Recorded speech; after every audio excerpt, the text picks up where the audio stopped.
reliable electricity, effective waste management, and well-maintained municipal infrastructure isn't just good for communities, it is also good for business.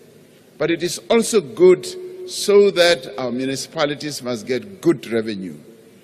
It reassures potential investors that are exploring investment opportunities in provinces. We welcome the initiative taken by many of these provinces to hold local investment conferences, as I said. We call on our respective premiers to direct the same focus and energy towards local development of townships, small towns, and village economies as well. We have seen, for example, how the potential of rural and ecotourism has been effectively harnessed by several provinces to support job creation, poverty eradication, and small business development and community ownership of tourism resources and facilities. And it is this way of involving our people through various entities, be they traditional leaders, community-based organizations, co-ops, that we will be able to make greater progress. By leveraging their respective competitive economic advantages, our provinces are perfectly positioned to power growth, turning every metro, every city, every town, and every village into a hive of economic activity. The national government will stand in support of the various efforts that our provinces will make in this direction. Now, as several speakers said, we need to continue working with our traditional leaders as they continue to play an important role in development. We are seeing an improvement in the growing cooperation between our traditional leaders and local councils. We want to see more integration and more collaboration between our traditional leaders and our local government entities. A number of members spoke about the importance of education as a great instrument of transformation. We welcome the suggestions and the proposals that were put forward during this debate.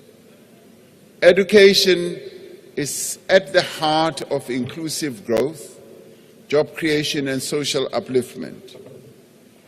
The World Bank recently released a report on South Africa's economic performance and prospects for the medium term. The report highlighted the role of education in strengthening our country's human capital in pursuit of economic and social development. Democratic South Africa inherited a legacy of Bantu education, as we all know, and we have been steadily working to transform the education landscape and to provide decent, quality, basic education for all. And we are working to build an education system that produces the skills that are needed by the economy.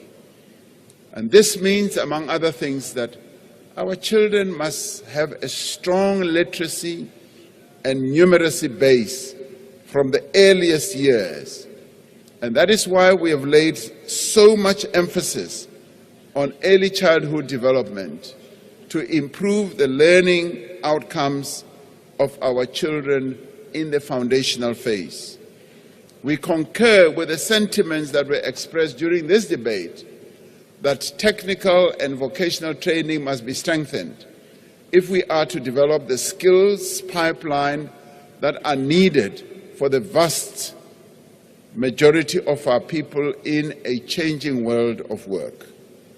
And we are committed to the development of entrepreneurship as a pathway of employment. We must work to dispel the mindset that self-employment is only a route for those who cannot be absorbed by the formal economy. That is an important thing that we should also focus on. Compared with the rest of the continent, we must admit that our country's rate of entrepreneurship is at a rather low level, and this must change. A thriving and small business and cooperative sector is a key to inclusive economic growth. We welcome the ongoing efforts of the Department of Small Business Development to develop township and rural economies and enterprises, and to have the goal of creating a good number of new medium small enterprises by 2030. We want a society that takes care of those in need. If we drive economic growth and the creation of jobs, we are strengthening the social protection that is provided to poor and the unemployed in our country. Now, despite severe financial constraints, we continue to implement pro-poor policies to uplift society's most vulnerable, yes, in the form of social grants, school feeding schemes, and the free basic services for the poor. This is not just about tackling poverty and improving the quality of life of South Africans. It is about reducing inequality. It is about giving every person a fair chance. It is also about investing in our people and enabling them to realize their own potential. What has also been clear in this debate is that we all want a country that is transformed and that has shared the heavy burden of its past. There is broad consensus across, I would say, the political spectrum, and indeed across society, on the principle of non-racialism. Our empowerment and transformation programs recognize that to build a truly non-racial society, we must narrow inequality and redress the harmful legacy of apartheid. And that is why we remain committed to the programs that will enhance transformation. Whether people like it or not, that is the route we have to take. We will not relent in our drive to expand the participation of black and young South Africans in various sectors of our economy. We will ensure that the transformation fund that a number of people spoke about, some critically and some in favor, that this fund achieves its objective of providing financial and non-financial support to black-owned enterprises to ensure their meaningful participation in the economy. If we want transformation, this is one of the key routes that we must take. And I would say to those who are opposed to it, to sit back and think it through and ask themselves, how else are we going to foster transformation if the government is not going to take deliberate steps to make sure that we deal with the legacy of the past? You know, for instance, sometimes people say, yes, you have restituted land to people, but the land that you have restituted has gone fallow. It's not being utilized. And then they say, that is so because you never gave assistance, financial support or otherwise. And when we want to set up a transformation fund, the very same people are the ones who are against it. How is that possible? We must be serious about transformation and advancing the interests of those who were adversely affected by apartheid. Now, these policies are about eradicating the differences that still exist in our society, not entrenching them. They are about empowering those who were disempowered deliberately. and also protecting the rights of all. Later today, we will gather at Air Force Base Swartkop in Pretoria to receive the remains of 14 South African soldiers who lost their lives in the Eastern DRC. We will pay tribute to our fallen soldiers and honor their contribution to the struggle for peace on the African continent. Much has been said in this House and in the debate in the National Assembly earlier in this week about the deployment of the SANDF in the Eastern DRC. It is a debate that is welcome and necessary because South Africa's role in peacekeeping missions is indeed fundamental to the pursuit of peace, stability, and development in our own country, in the region where our country is located, and on our continent. The decision to deploy our armed forces is not taken lightly, particularly when that deployment may put our defense force members in harm's way. While South Africa has contributed to the SADC mission in the DRC, we have always maintained that an inclusive negotiated resolution is required to achieve lasting peace in the region.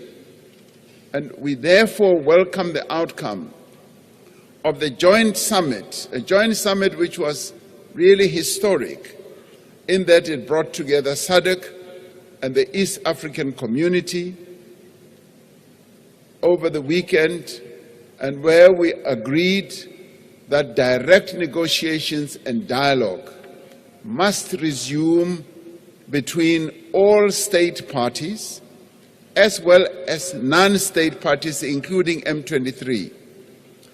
Now, we as South Africa insisted that non-state parties must also be included, and that M23, which has now invaded and taken over Goma, must also be part of this negotiation and dialogue. And we were able during that discussion to put forward our own experience as a nation, that as we brought the horror of apartheid to an end, it was incumbent on all of us to include state parties and non-state parties in the negotiation, and in the end, that is what finally led to the settlement of the apartheid horror. And we were able to share that with our colleagues and compatriots at the summit. And the message did sink in. And going forward, we are now going to see a dialogue that is going to involve state parties as well as non-state parties, all of them involved in an effort to bring an end to that conflict.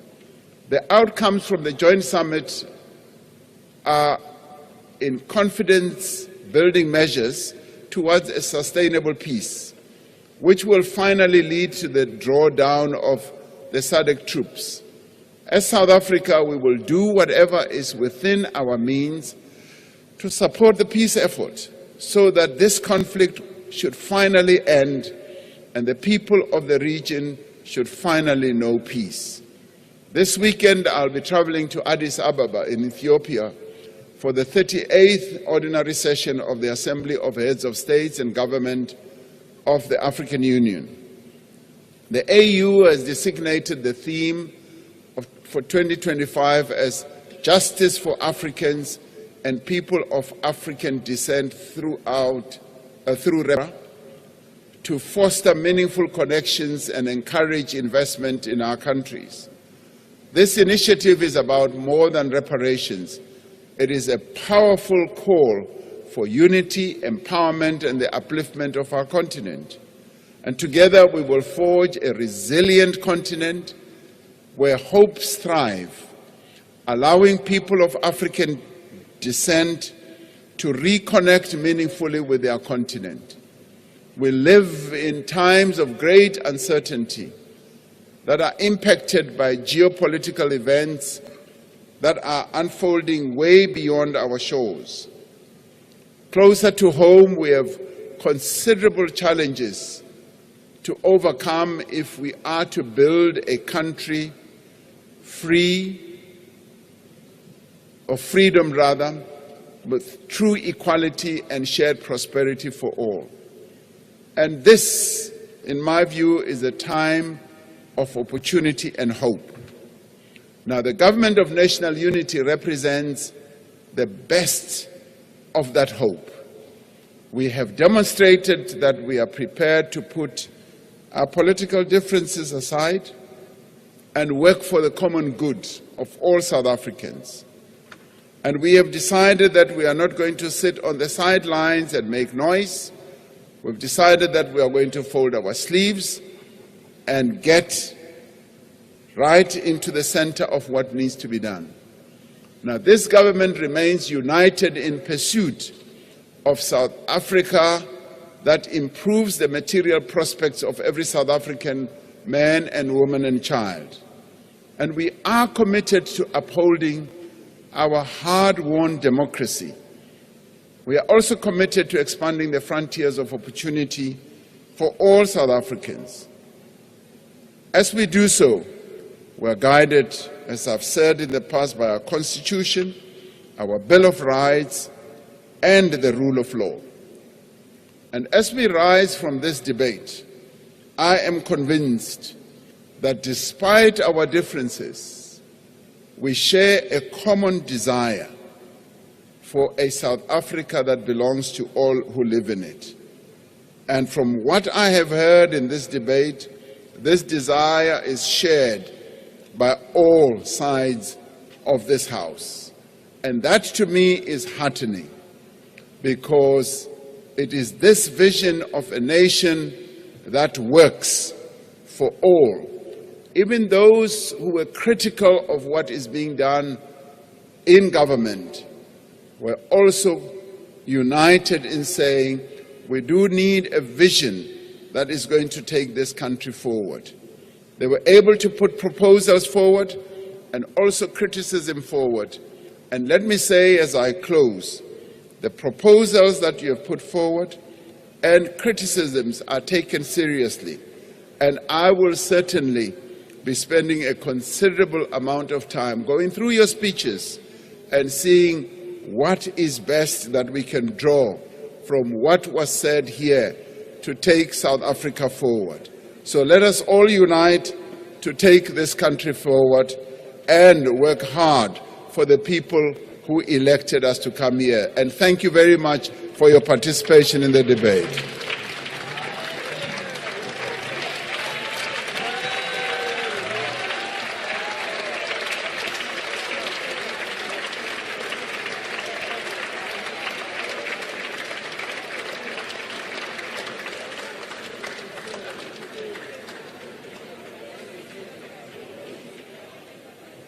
We thank the Honorable, the President, for a well reply to the debate.